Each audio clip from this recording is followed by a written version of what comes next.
Hello, pals. Today we're talking about Wes Anderson, one of my favorite filmmakers of all time. Each of his films are amazing and unique, but some are better than the others, so today I'll try to rank them. First, I want to talk about why I love his movies so much. Wes is one of the most idiosyncratic directors of any director whose films I've seen. You know it's made by him when you see his movies. Every frame is intricate, yet simple. You know what to expect when you sit down to watch one of his movies, and he delivers in every way, shape, or form. Now let's talk about the movies themselves. At number 9 we've got Bottle Rocket. Wes's future debut is the latest movie from him that I've seen, mostly because I was avoiding watching it as I thought I wouldn't like it. Sadly, I was right. This is one of the only movies from Wes that I didn't love, and I wouldn't want to watch it again. I think he was still trying to figure out his style. Here starts the decade-long collaborating with Owen Wilson.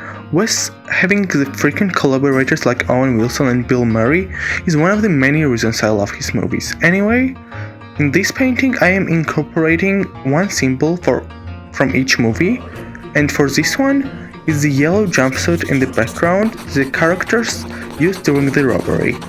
From now, I think that each one of these movies that are left are masterpieces in their own right, and it really depends on the person's preference which they love the most. At number 8, we've got our first extremely controversial placement, Moonrise Kingdom. I know that this is the favorite for many, but it just didn't really connect with me.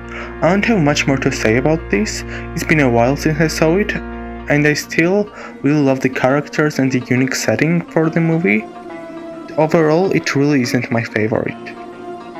From this one, I incorporated into the painting the iconic scene of Susie looking through binoculars while standing on the lighthouse. Up next, in 7th spot, there is Royal Tenenbaums. Great cast of characters, amazing soundtrack, and Gwyneth Paltrow's greatest role that I've seen. I think it's hard to talk about what made me feel this movie like any less or any more than other Wes Anderson movies, because most of the opinions that I have is based on feelings rather than something I can reason or argue. Anyways, the symbol from this movie that I incorporated is the headband that Richie wears in the movie. At 6th place is Darjeeling Limited.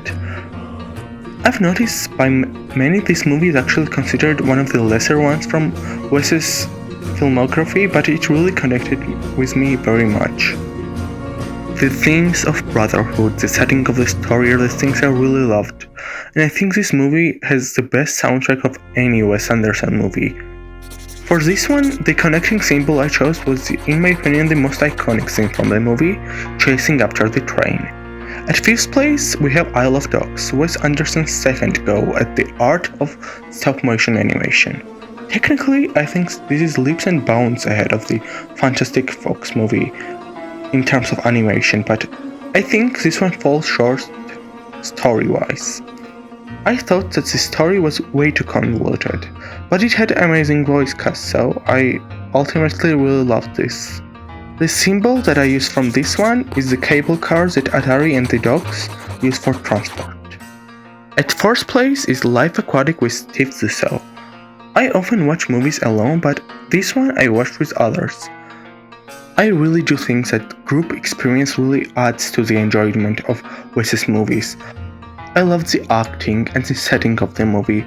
The scene with Jaguar Shark and Starfleur playing over it is one of my absolute favorites from all of Wes's filmography.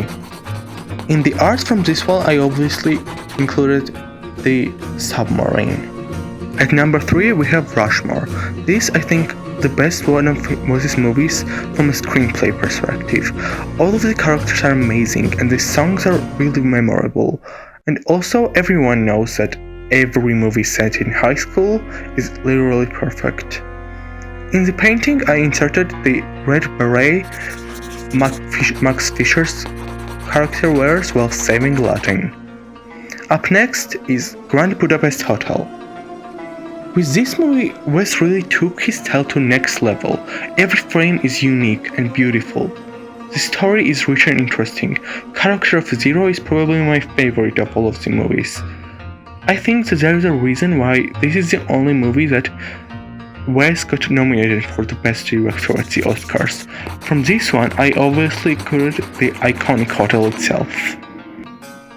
And at number 1, as you probably guessed, is Fantastic Mr. Fox. I think this is the best animated movie ever made. I love it on so many levels. Its storybook-like quality really transfers viewers to childhood. The character design, sets, story, score, everything about this is near perfect. And from this movie, I added the foxtail tie to really tie the whole art together. And that concludes all the movies that have been released so far, but I also added an element to the artwork from the movie that is yet to be released, French Dispatch, as I tried to replicate the font used on the movie's poster. Anyways, that is all for today. Hopefully you enjoyed this video, like and subscribe, and tell me what you thought about the art. What's your favorite movie from Wes?